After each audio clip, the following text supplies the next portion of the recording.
మానవుడు ఉపయోగించిన తొలి లోహం ఏది? రాగి. రాజస్థాన్లోని ఏ ప్రాంతంలో తామ్రశిలాయుగ సంస్కృతికి సంబంధించిన ఆనవాళ్లు బయటపడ్డాయి? ఆహార్ అనే ప్రాంతంలో. ఆహార్ సంస్కృతికి గల మరొక పేరు ఏమిటి? బనాస్ సంస్కృతి. మహారాష్ట్రలోని ఏ ప్రాంతంలో తామ్రశిలాయుగ సంస్కృతికి సంబంధించిన ఆనవాళ్లు బయటపడ్డాయి? జోర్వే ప్రాంతంలో. మధ్యప్రదేశ్లోని ఏ ప్రాంతంలో తామ్రశిలాయుగ సంస్కృతికి సంబంధించిన ఆనవాళ్లు బయటపడ్డాయి? మాల్వా అనే ప్రాంతంలో. ఓసిపి ఓక్రీ కలర్డ్ పాటరీ అనే ప్రత్యేక కుండ పాత్రలను ఉపయోగించినది ఎవరు? గంగా యమున అంతర్వేది ప్రాంతంలోని తామ్రశిలాయుగ ప్రజలు. ఓసిపి సంస్కృతికి గల మరొక పేరు కాపర్ హోర్డ్ కల్చర్. ఓసిపి సంస్కృతికి చెందిన ముఖ్యమైన ప్రాంతాలు ఏవి? హస్తినాపూర్, ఉత్తరప్రదేశ్లోని హస్తినాపూర్ మరియు మధ్యప్రదేశ్లోని గుంగిరేయా. భీంబెట్కా గుహలను 1957-58 సంవత్సరంలో కనుగొన్న పురావస్తు శాస్త్రవేత్త ఎవరు? బిఎస్ వాకంకర్. భీంబెట్కాను ప్రపంచ వారసత్వ కేంద్రంగా యునెస్కో ఏ సంవత్సరంలో గుర్తించింది? 2003లో ప్రకటించింది. పిక్లిహాల్, కుప్గల్లు మరియు తెక్కలకోటలో ప్రాచీన చిత్రాలు బయటపడ్డాయి. ఇవి ఏ రాష్ట్రంలో ఉన్నాయి? కర్ణాటక. భీంబెట్కాలో ప్రాచీన, మధ్యయుగ, నవీన శిలాయుగాలకు అలానే తామ్ర శిలాయుగాలకు సంబంధించిన చిత్రాలు కూడా బయటపడ్డాయి. భారతదేశంలోని తొలి నాగరికత సింధు నాగరికత. ఆర్ఎస్ శర్మ అభిప్రాయం ప్రకారం సింధు నాగరికత ఏ సంవత్సరాల మధ్య విలసిల్లింది? క్రీస్తుపూర్వం 2500 నుండి 1750 మధ్యలో. క్రీస్తుపూర్వం 1750 మధ్యలో. సింధు నాగరికత అవశేషాలను 1826లో మొదటిసారిగా కనుగొన్న పురావస్తు శాస్త్రవేత్త ఎవరు? మ్యాసన్. సింధు నాగరికతని అధ్యయనం చేయడం అనేది ఏ సంవత్సరం నుండి ప్రారంభమైంది? 1921లో. సింధు నాగరికత ఏ నదీ లోయల్లో అభివృద్ధి చెందింది? సింధు మరియు సరస్వతి నదీ లోయల్లో. సింధు నాగరికతకు సమకాలీన నాగరికతలు ఏవి? సుమేరియా లేదా మెసపుటేమియా నాగరికత, చైనా నాగరికత మరియు ఈజిప్ట్ నాగరికత. చైనా నాగరికత మరియు ఈజిప్ట్ నాగరికత. సుమేరియా నాగరికత ఏ నదీ లోయల్లో కొనసాగింది? ప్రస్తుత ఇరాక్లోని టైగ్రిస్ మరియు యుప్రటిస్ నదుల మధ్య సుమేరియా లేదా మెసపుటేమియా నాగరికత కొనసాగింది. ఇరాక్ యొక్క ప్రాచీన నామం ఏమిటి? మెసపుటేమియా. సింధు నాగరికత ప్రజలు ఏ నాగరికతకు చెందిన ప్రజలతో వ్యాపారం చేసినట్లు ఖచ్చితమైన ఆధారాలు లభించాయి? మెసపుటేమియా ప్రజలతో. సింధు నాగరికతకు గల ఇతర పేర్లు ఏవి? హరప్పా నాగరికత, ఎందుకంటే మొదటగా తవ్వకాలలో దొరికిన ప్రదేశం హరప్ప. కాంస్యయుగ నాగరికత, రాగి ప్లస్ తగరంల మిశ్రమం కాంస్యం. సో కాంస్యంని ఎక్కువగా వాడారు కాబట్టి ఇది కాంస్యయుగ నాగరికత. చారిత్రక సంధియుగ నాగరికత, లిపి ఉండి చదవలేము కాబట్టి ఇది చారిత్రక సంధియుగ నాగరికత. లిపి ఉండి చదవలేకపోయాం కాబట్టి.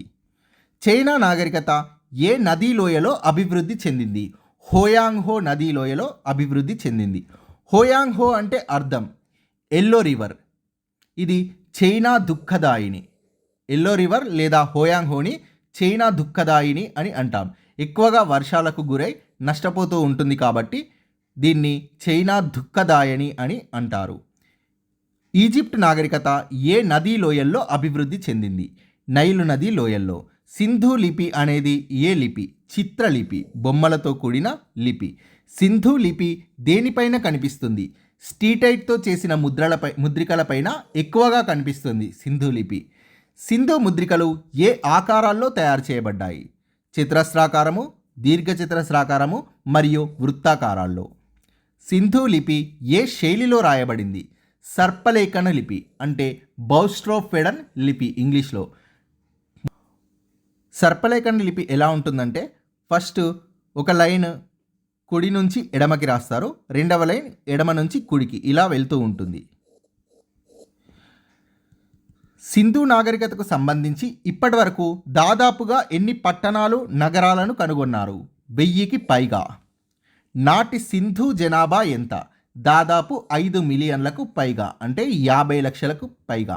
సింధు నాగరికత సరిహద్దులు: ఉత్తరాన ఆఫ్ఘనిస్తాన్లోని షోర్తుగై మొదలుకొని దక్షిణాన మహారాష్ట్రలోని దైమాబాద్ వరకు, పశ్చిమాన పాకిస్తాన్ ఇరాన్ సరిహద్దుల్లోని సుట్కా జిందూర్ మొదలు తూర్పున ఉత్తరప్రదేశ్లోని అలంగ్వీర్పూర్ వరకు ఈ నాగరికత అనేది విస్తరించింది. గుర్తుపెట్టుకోండి ఫ్రెండ్స్, చాలా ఇంపార్టెంట్. సింధు నాగరికత విస్తీర్ణం ఎంత? 12,99,600 చదరపు కిలోమీటర్లు. సింధు లిపి నుండి తర్వాత కాలంలో బ్రాహ్మీ లిపి ఆవిర్భవించిందని అభిప్రాయపడినది ఎవరు? Alexander Cunningham. సింధు నాగరికత ఈజిప్ట్ నాగరికత కంటే ఎన్ని రెట్లు పెద్దది? 20 రెట్లు. సింధు ప్రజల సంస్కృతి మిశ్రమ సంస్కృతి. మొహంజోదారోలో లభించిన గడ్డపు బొమ్మలో ఏ జాతి లక్షణాలు కనిపిస్తాయి? మంగోలాయిడ్ జాతి లక్షణాలు కనిపిస్తాయి. మొహంజోదారోలో లభించిన కాంస్య నాట్యగత్తె విగ్రహంలో ఏ జాతి లక్షణాలు కనిపిస్తాయి? ప్రోటో ఆస్ట్రోలాయిడ్ జాతి లక్షణాలు కనిపిస్తాయి. సింధు నాగరికతలో అత్యధిక సంఖ్యాకులు ఏ జాతి ప్రజలు? మెడిటేరియనియన్ జాతి ప్రజలు.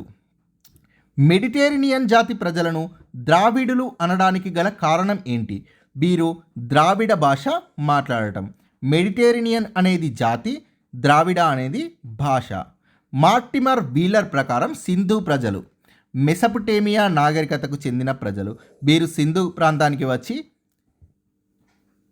ఇక్కడ సెటిల్ అయ్యారు అని చెప్పేసి మార్టిమర్ వీలర్ అభిప్రాయం.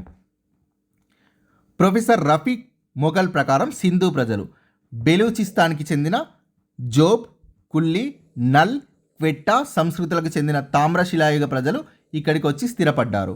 సో మార్టిమర్ వీలర్ ప్రకారం విదేశీయులు, ప్రొఫెసర్ రఫీక్ మొఘల్ ప్రకారం బెలూచిస్తాన్కి చెందిన ప్రజలు.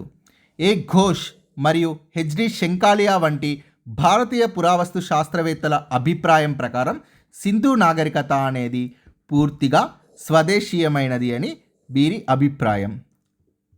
ఇక్కడి ప్రజలే సింధు ప్రజలు అని ఏ ఘోష్ మరియు హెచ్డి శంకాలియా వంటి భారతీయ పురావస్తు శాస్త్రాలు తెలిపారు. సింధు నాగరికతపై త్రవ్వకాలు జరిపిన మొదటి వ్యక్తి ఎవరు? Alexander Cunningham. సింధు నాగరికత త్రవ్వకాలకు నాయకత్వం వహించినది ఎవరు? John Marshall, sir John Marshall. ఈ త్రవ్వకాలు జరిపిన ప్రాంతానికి సింధు నాగరికత అని పేరు పెట్టినది ఎవరు? Sir John martial. సింధు నాగరికత వెలుగు చూడటానికి ప్రధాన ఆధారాలు ఏమిటి? పురావస్తు ఆధారాలు. సింధు నాగరికతలో బయలుపడిన తొలి ప్రదేశం ఏమిటి? హరప్ప. అందుకే దీన్ని హరప్పా నాగరికత అంటారు.